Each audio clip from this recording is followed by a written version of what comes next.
കൂത്താട്ടുകുളം നഗരസഭയിലെ അവിശ്വാസ പ്രമേയത്തിനിടെ കൌൺസിലറെ തട്ടിക്കൊണ്ടുപോയ കേസിൽ പോലീസിന്റെ മെല്ലപ്പോക്ക്. കലാരാജുവിന്റെ പരാതിയിൽ എഫ്ഐആർ ഇട്ടെങ്കിലും CPM നേതാക്കൾക്കെതിരെ നടപടി സ്വീകരിക്കാൻ പോലീസ് തയ്യാറായിട്ടില്ല.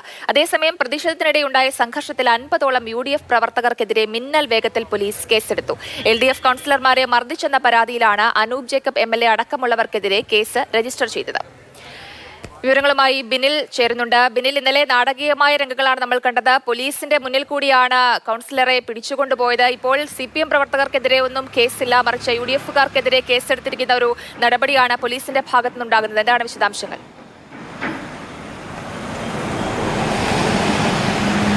കലാരാജുവിനെ തട്ടിക്കൊണ്ടുപോയതിൽ CPM ഏരിയ സെക്രട്ടറിയും നഗരസഭാ അധ്യക്ഷയും വൈസ് ചെയർമാനും അടക്കമുള്ള നേതാക്കൾക്കെതിരെ കേസെടുത്തിട്ടുണ്ട്. പക്ഷേ അവരെ ഇതുവരെ യാതൊരു നടപടിയും പോലീസിന്റെ ഭാഗത്തു നിന്നുണ്ടായിട്ടില്ല എന്നതാണ് ഏറ്റവും വിരോധാഭാസം. അതോടൊപ്പം തന്നെ LDFന്റെ പരാതിയിൽ ഇപ്പോൾ അനൂപ് ജേക്കബ് MLA അടക്കമുള്ള UDF നേതാക്കൾക്കെതിരെയും കേസെടുത്തിട്ടുണ്ട്. ഇതിൽ ഏറ്റവും പ്രധാനപ്പെട്ട ഒഫൻസ് എന്ന് പറയുന്നത് ഈ തട്ടിക്കൊണ്ടുപോകലാണ്. അതാണ് നിയമത്തിന്റെ ഭാഷയിൽ പറഞ്ഞാൽ ഏറ്റവും ഗ്രേവ് ആയിട്ടുള്ള ഒഫൻസ്.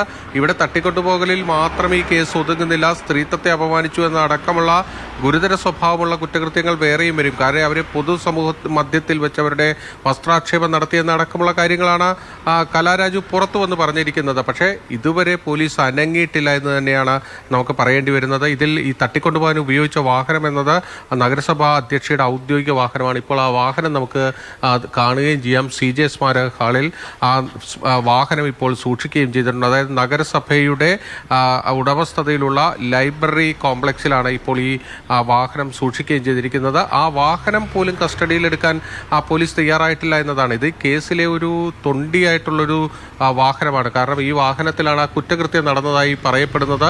ആ ദൃശ്യങ്ങളെല്ലാം പുറത്തേക്ക് വന്നതാണ്. നമുക്ക് ആ ദൃശ്യങ്ങൾ നമ്മളടക്കമുള്ള മാധ്യമങ്ങൾ പുറത്തുവിടുകയും ചെയ്തു. ഈ ചെയർപേഴ്സന്റെ ഔദ്യോഗിക വാഹനത്തിലാണ് കലാരാജുവിനെ DYFI പ്രവർത്തകരടക്കം ബലം പ്രയോഗിച്ച് കടത്തിക്കൊണ്ടുപോയത്. പക്ഷേ ആ വാഹനം കേസിന്റെ ഭാഗമാണെങ്കിൽ പോലും ആ വാഹനം പോലും ഇപ്പോൾ കസ്റ്റഡിയിലെടുക്കാനുള്ള നടപടികളിലേക്ക് പോലീസ് പോയിട്ടില്ല. അത്രമാത്രം മെല്ലെപ്പോക്കാണ് ഇപ്പോൾ എറണാകുളം റൂറൽ പോലീസിന്റെ ഭാഗത്ത് നിന്ന് വന്നുകൊണ്ടിരിക്കുന്നത്. എറണാകുളം റൂറൽ SP വൈഭവ് സക്സേന അല്പസമയത്തിനകം മറ്റൊരു കേസുമായി ബന്ധപ്പെട്ട മാധ്യമങ്ങളെ കാണുന്നുണ്ട് എന്നാണ് അറിയിച്ചിരിക്കുന്നത്. അങ്ങനെയെങ്കിൽ ഇതുമായി ബന്ധപ്പെട്ട പോലീസിന്റെ വിശദീകരണം പുറത്തു വരേണ്ടതുണ്ട്. ഇവിടെ പോലീസിന്റെ സാന്നിധ്യത്തിൽ, അതായത് മൂവാറ്റുപുഴ DYSPയും കൂത്താട്ടുകുളം CAയും അടക്കമുള്ള പോലീസ് ഉദ്യോഗസ്ഥരുടെ സാന്നിധ്യത്തിലാണ് ഈ തട്ടിക്കൊണ്ടുപോകൽ നടന്നിരിക്കുന്നത്. ഏതാണ്ട് 25ഓളമുള്ള പോലീസ് ഉദ്യോഗസ്ഥരുടെ മുന്നിലാണ് ഈ നാടകം മുഴുവൻ നടന്നത്.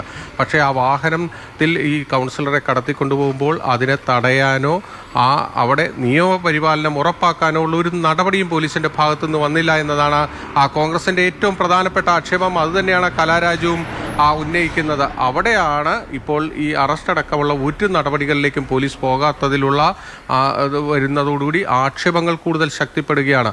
ഇതാണോ സ്ത്രീപക്ഷ കേരളം എന്ന ചോദ്യം പ്രതിപക്ഷത്തിന് ഉയർത്തേണ്ടി വരുന്നതും ഈ കാരണങ്ങൾ. എന്തായാലും കടുത്ത നീക്കങ്ങളിലേക്കാണ് കലാരാജു ഇനി കടക്കുക എന്നുള്ളതാണ് അറിയാൻ കഴിയുന്നത്.